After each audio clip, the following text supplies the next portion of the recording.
بسم اللہ الرحمن الرحیم قال النبی صلی اللہ تعالی علیہ وآلہ وسلم بلغوا انی ولو آیا صدقت یا رسول اللہ وصلاة وسلاما علیک یا حبیب اللہ۔ معزز و موقر علماء ذی وقار و جملہ سامعین و سامعات، آج گلشن ابوالفضل ضیاء العلوم کی وساطت سے علماء اکرام کی بری نشست میں چند باتیں دینی مدارس کے حوالے سے اختصار کے ساتھ عرض کرنا مقصود ہے۔ دینی مدارس ہدایت کے سرچشمے، امن کے گہوارے اور اشاعت دین کا ایک منظم سبب اور ذریعہ بھی ہیں۔ دینی مدارس وقت کا تقاضا اور وقت کی اشد ضرورت بھی ہے۔ آج کی اس پرفتن دور کے اندر اس نام نہاد محقق کی تحقیق کی کوئی حیثیت نہیں ہے کہ جس کی تحقیق یہ بات ثابت کرے کہ 500 سال پیچھے چلے جائیں تو دینی مدارس کا وجود نظر نہیں آتا۔ مسلم معاشرے کی تشکیل سے لے کر آج تک دینی مدارس کا وجود باقی ہے اور قیامت تک یہ باقی رہے گا۔ دنیا کے اوپر عالمی پیمانے پہ بڑی بڑی جغرافیائی اور سیاسی تبدیلیاں ہوئیں، لیکن دینی مدارس کی کبھی بھی درس و تدریس ایک لمحے کے لیے بھی منقطع نہیں ہوئی۔ یہ صفحہ کے چبوترے کا عکس ہے۔ کریم نبی صلی اللہ علیہ وسلم کا مکی دور ہو یا مدنی، کوئے صفا کی قربت کے اندر علمی مجالس کا انعقاد ہو یا دار ارقم کا وہ نورانی ماحول، حضور مدینہ منورہ تشریف لے جاتے ہیں تو مسجد نبوی کے سنگ بنیاد رکھنے کے ساتھ ہی تعلیم و تعلم کا باقاعدہ آغاز فرماتے ہیں۔ مسجد نبوی کے ساتھ متصل چبوترہ ہے جس کو صفہ کے نام سے یاد کیا جاتا ہے۔ اس صفہ کے چبوترے پر قریب نبی علیہ السلام کے اصحاب بیٹھ کر بڑے ذوق و شوق کے ساتھ اللہ کی عبادت بھی کرتے ہیں، جنگی مہمات میں حصہ بھی لیتے ہیں، لیکن علم دین کا اصول ان کا محبوب ترین مشغلہ تھا۔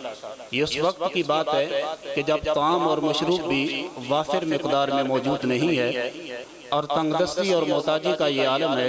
ابو ہریرہ فرماتے ہیں لقد رأیت 70 من اصحاب الصفہ ما منہم رجل علیہ ردا۔ اصحاب صفہ میں سے میں نے 70 نفوس قدسیہ کو دیکھا کہ ان کا بدن ڈھانپنے کے لیے ان کے پاس چادر بھی میسر نہیں ہے۔ وقت کی صعوبتیں، وقت کی مشکلات اپنے سینے کے ساتھ لگائیں، لیکن اپنے سینے کے اندر جلنے والی علم کی شمع کو ایک لمحے کے لیے بھی بجھنے تک نہیں دیا۔ زمانے کے اندر بڑی بڑی تبدیلیاں ہوئیں، یہاں تک کہ تاتاریوں کی خوفناک یلغار نے عالمی اسلام کو تہہ و بالا کر کے رکھ دیا۔ 80 لاکھ لوگوں کو قتل کیا گیا، لاکھوں علماء کو شہید کر دیا گیا، 20 لاکھ ہماری کتابیں دریائے دجلہ میں بہا دی گئیں، یہاں تک کہ کتابوں کی سیاہی کی وجہ سے دجلہ کا پانی بھی سیاہ نظر آنے لگا۔ لیکن اس کے باوجود اس امت مسلمہ کے اندر، مسلم سوسائٹی کے اندر اتنی سخت اور قربت باقی تھی کہ یہ مسلم معاشرہ اپنے پاؤں پہ دوبارہ کھڑا ہوا۔ ایک لمحے کے لیے ذرا اس بات کی پڑتال تو کیجئے، وہ کون سی چیز ہے، وہ کون سی قوت ہے اور کون سی طاقت ہے کہ جس کے بال بوتے پہ یہ امت مسلمہ دوبارہ اپنے پاؤں پہ کھڑی ہوئی۔ صاحب مجھے بتائیے، ہماری 20 لاکھ کتابیں دجلہ کی نظر کی گئی، لاکھوں علماء کو شہید کیا گیا۔ آج 20 لاکھ کتابیں ہمارے پاس موجود ہیں، آج لاکھوں علماء ہمارے پاس موجود ہیں جن کے اندر سے وقت کے غزالی بھی موجود ہیں، وقت کے رازی بھی موجود ہیں۔ یار اتنا بڑا نقصان ہو جانے کے بعد یہ لاکھوں کی تعداد میں کتابیں ہمیں کس نے مہیا کی؟ لاکھوں کی تعداد کے اندر علماء ہمیں کس نے دیے؟ یہ کیسی قوت ہے، کون سی طاقت ہے کہ جس کے بل بوتے پہ امت مسلمہ اپنا کھویا ہوا وقار پاتی ہے اور اپنے پاؤں پہ کھڑی ہو جاتی ہے؟ صاحب اگر مجھے کہنے دیجئے تو جنہوں نے ہمیں دینی مدارس دیے، جنہوں نے 22 لاکھ یا 20 لاکھ سے زائد علماء جو شہید ہوئے، وہ ہمیں جو علماء تیار کر کے دیے، 20 لاکھ سے زائد کتابیں جو دجلہ کی نظر کی گئی تھی وہ ہمیں واپس دے دیں تو وہ دینی مدارس ہیں۔ تو میں ایک لفظ کے اندر جواب یہ دینا چاہوں گا کہ وہ قوت اور وہ طاقت جس کے بل بوتے پہ یہ امت مسلمہ اپنے پاؤں پہ دوبارہ کھڑی ہوئی وہ دینی مدارس کا قیام ہے۔ انہی سے پڑھ کر نکلنے والے علماء کوئی صوفیاء کی شکل میں، کوئی علماء کی شکل میں، کوئی متکلمین کی شکل میں ہوتے ہیں۔ کسی نے ایک نظر کے ساتھ لاکھوں کو کلمہ پڑھا دیا، کسی نے دلائل کے ساتھ قائل کر کے اسلام کی طرف جو ہے اسلام کی راہوں پہ گامزن کر دیا۔ صاحب یہ کیوں ہوا؟ اس لیے کہ دینی مدارس کا یہ ثمرہ حیات ہے۔